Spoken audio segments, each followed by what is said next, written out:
সুদূর দিনাজপুরের বিরামপুর থেকে আসছি। এই কক্সবাজারের ইনানি ব্রিজ, এই ব্রিজটা অত্যন্ত সুন্দর এবং আকর্ষণীয়। গতকাল এখানে প্রচুর ঝড় বৃষ্টি হয়েছে এবং এই বৃষ্টির বা ঝড়ের কারণেও এলাকা অনেক ক্ষয়ক্ষতি, তারপরও এই সুন্দর ব্রিজে অনেক দর্শক মধ্যে আসছে।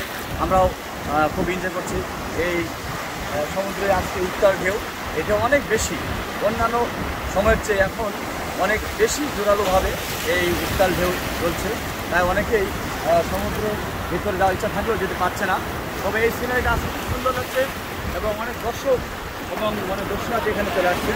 আমরা সেই বিচে সুন্দর সেই সমুদ্র দৃশ্য অবলোকন করতেছি। আমার সত্যি মজা লাগতেছে। এরকম আনন্দ নেওয়ার জন্য আমরা এখানে আসছি। আমাদের সঙ্গে আমাদের সহকর্মী আছে, আমার সহকর্মী শাহিন আছে। আমরা অনেকেই এখানে মজা করার জন্য আসছি, সবাই মিলে চলে আসছি। তাই আপনাদেরও আহ্বান এবং